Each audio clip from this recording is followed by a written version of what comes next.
Jadi udah seharian kita pakai Hyundai Stargazer X Car Stance yang terbaru, yang kemarin baru launching di Gias 2025 ya.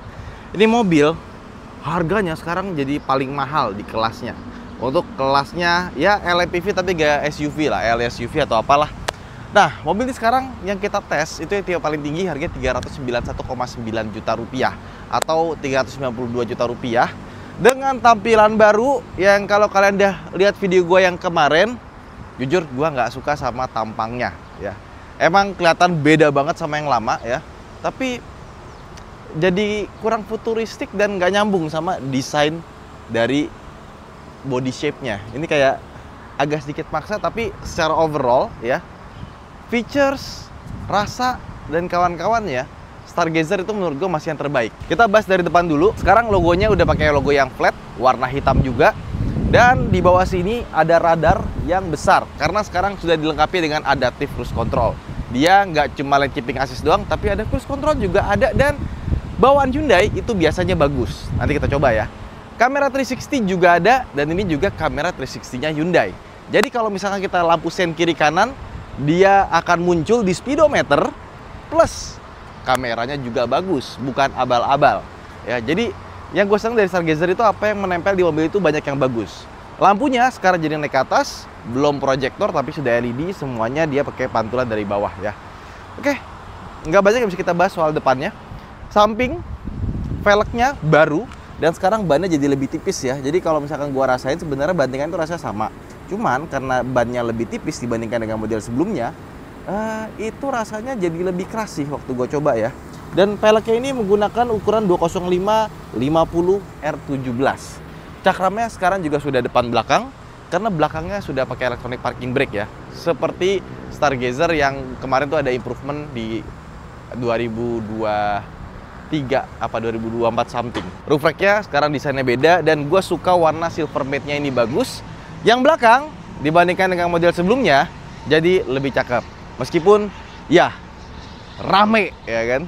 Sama gue suka udah flat juga logo Hyundai-nya, sama emblem Stargazer-nya itu dia warnanya hitam bagus. Di sebelah kiri ada tulisan Car Stance, di sebelah kanan ada tulisan yang Prime karena ini tipe tertinggi. Ada wiper, spoiler, terus juga lengkap dengan shark fin antena, dan kalau kita buka dia belum power back door ya. Wah, ini agak berantakan, sorry. Untuk space, yang gue suka dari Stargazer, dia itu lega dan luas ya. Jadi bagasinya bisa dibilang di kelasnya salah satu yang paling besar. Ada under storage ya. Kursi belakangnya juga lega dibandingkan dengan LMPV lainnya. Kursi tengahnya ada curtain seat, sudah kulit. Dan untuk varian yang Stargazer X, dia sudah dilengkapi dengan subwoofer, karena sound systemnya sudah pakai Bose dari sananya. Sekarang kita masuk ke dalam. Masuk ke dalam interior, door trim tuh sebenarnya masih sama ya. Ini plastik semua, ada jajanan palsu sama kulitnya di bagian sini. Tapi untuk interior depannya, ini yang paling banyak perbedaannya. Karena jujur ngomong, ini jadi bagus ya. Bahkan bagusnya tuh, maksudnya gini loh, Hyundai bisa bikin interior yang seperti ini, tapi kenapa di Stargazer versi sebelumnya bentuknya kurang? Yang ini bagus, udah bagus, fungsional lagi. Kan sekarang banyak yang interior bagus-bagus tapi nggak fungsional. Tombol-tombolnya dikit, nggak. Ini tombolnya banyak. Lihat, di AC sini tombolnya banyak banget. Dan ini buat audio juga dikasih banyak seperti ini. AC belum dual zone memang, tapi ini tombolnya ya boleh diadu lah. Terus colokan-colokan juga lengkap, ada 12 volt di sini. Nah, bagian konsol tengahnya ini dibikin floating. Dia agak sedikit goyang ya.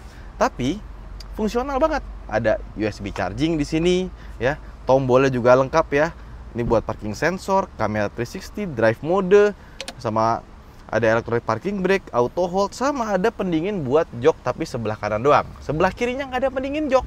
Terus untuk storage-nya pun juga tambah banyak. Di sini kita bisa naruh-naruh barang ya.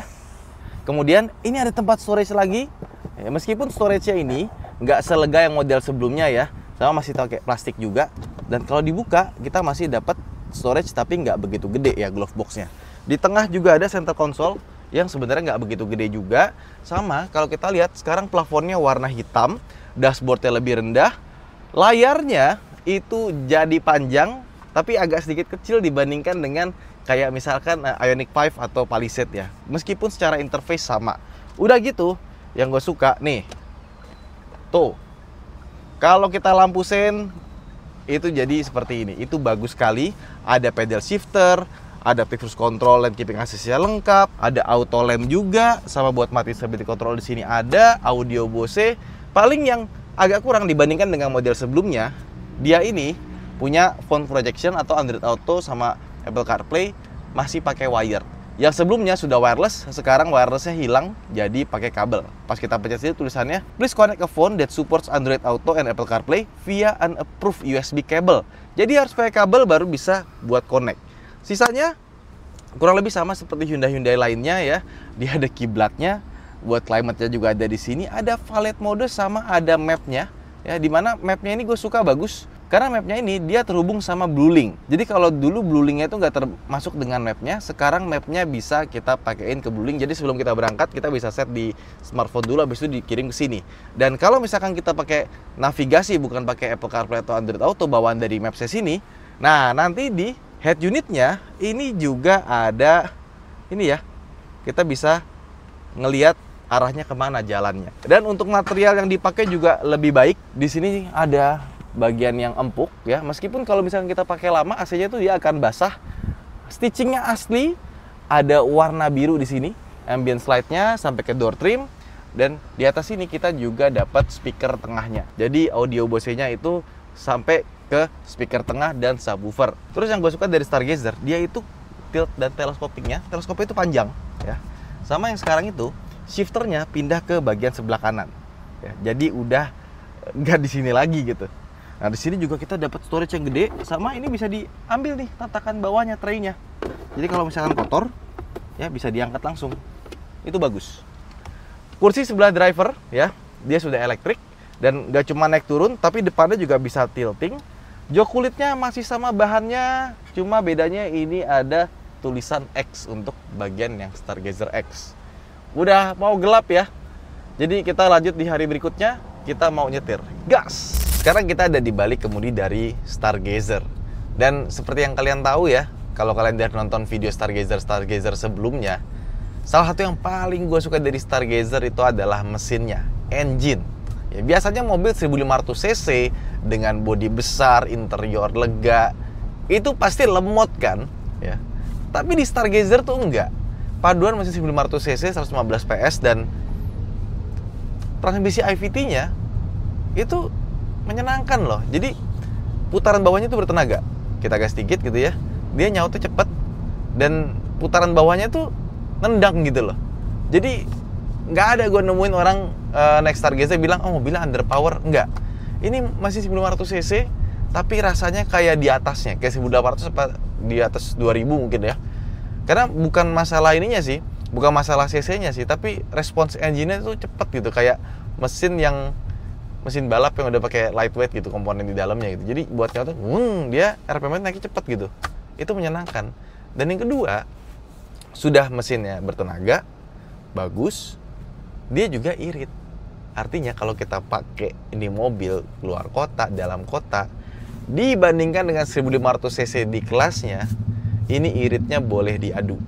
Memang kalau diisi penuh gitu ya, kita bawa kenceng di tol 120 ke atas gitu ya, emang nggak irit-irit banget. Tapi ya untuk mobil sebertenaga ini ya, tanpa turbo, tanpa hybrid ya, ini mesin 1.5 NA nya menurut gua top lah. Even dibandingkan sama Honda yang 120 PS, dia kan 120 PS nya tuh dapat karena pakai VTEC kan. Jadi di RPM tinggi, dia capnya naik, asupan udara yang masuk lebih banyak, tenaganya bisa besar tapi di puncak gitu. Nah ini dari bawah sampai ke atas itu tenaganya ngisi terus, mesinnya bagus gitu. Jadi yang gue suka dari mobil ini tuh mesinnya ya memuaskan gitu. Untuk sebuah mesin 1.5 NA bodi segede gini ya. Dan ketika kalian pakai yang lainnya juga, misalkan Hyundai Creta atau semacamnya, itu juga mesinnya nggak terasa underpower, enak-enak aja gitu buat digas. Itu yang pertama. Nah, yang kedua, rasa berkendaranya masih sama seperti Stargazer yang kita kenal. Itu artinya bagus. Kenapa? Karena menurut gue Stargazer enak sih, ya. Suspensinya pas, ya. Dia empuknya nggak terlalu empuk, ya. Kerasnya juga nggak terlalu keras. Jadi dia tuh balance-nya bagus gitu. Kalau misalkan kita bawanya pelan, kena posisi tidur emang rasanya agak keras ya, terutama yang Carten sini yang tipe X, dia profil bannya lebih tipis dibandingkan dengan yang versi biasa. Jadi pas gua ngerasain di mobil tuh pas kena posisi tidur itu kerasa nih ban yang profilnya lebih keras, lebih tipis. Tapi kalau misalkan kalian beli yang biasa ya, yang peleknya 16 inci mungkin sama kayak Stargazer yang sebelumnya, gua rasa bantingannya rasanya akan sama dengan model yang sebelumnya dibandingkan dengan yang tipe X ini. Karena dari kaki menurut gue nih overall masih sama, cuma bantingannya lebih keras karena penggunaan bannya aja. Begitu pula dengan handling. Wah.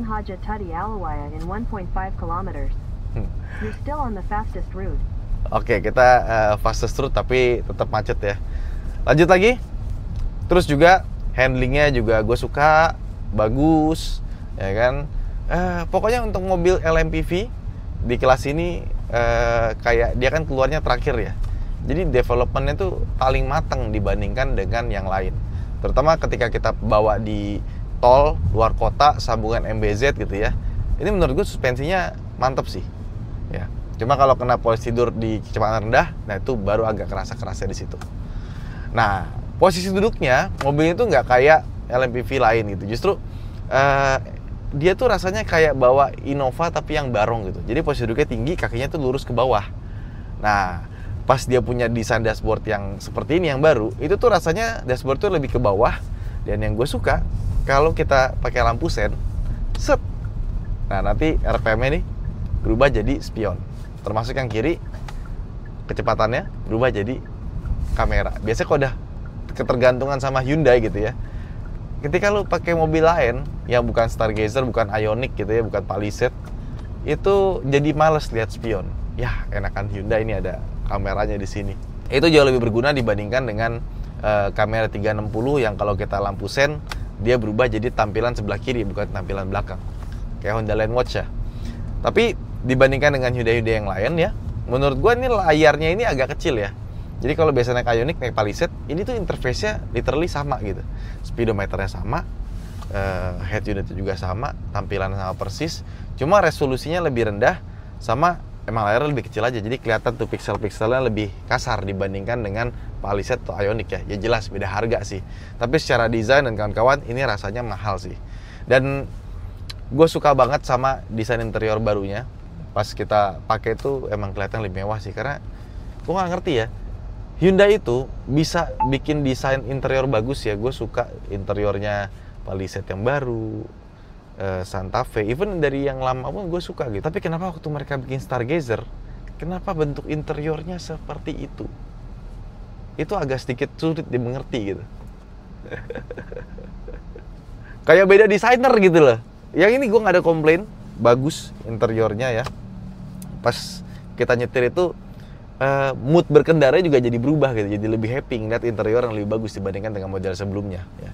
Sisanya ergonominya masih enak, buat naruh tangan sebelah kanan, sebelah kiri semuanya enak, tombol-tombolnya juga mudah dijangkau ya. Pokoknya nggak ada komplain lah. Yang baru ini interiornya jadi lebih baik ya. Bisa gue bilang ya, ini mobil kalau harganya bisa lebih murah lagi ya, ini adalah LMPV terbaik di kelasnya. Cuma dengan harga yang hampir mepet 400, menurut gue ini lumayan mahal. Seandainya mobil ini bisa dijual dengan harga 349 gitu ya, wah clearly the best LMPV. Ini versi SUV ya. Terus juga sekarang dia punya pedal shifter ya, pedal shiftnya juga enak dipakainya, letaknya tuh pas dan digenggam dengan tangan tuh juga enak gitu, cepat. Tapi tetap aja dia pakai IVT, jadi walaupun kita ganti ke mode manual, terasa tetap halus ya. Terus dia ADAS ya, juga sudah lengkap. Jadi kalau dulu dia itu cuma ada lane keeping assist saja, sekarang sudah lengkap dengan adaptive cruise control. Jadi kalau misalkan kita di tol, nyalain keeping assist, terus nyalain adaptive cruise controlnya, dia sudah bisa nyetir sendiri secara otomatis. Jadi ya itulah enaknya Hyundai, dan Hyundai itu salah satu ADAS yang paling bagus yang bisa gue percaya. Gue biasa pakai Ioniq 5 naik Palisade itu kalau udah nyalain dah gue percaya aja gitu sama tuh mobilnya.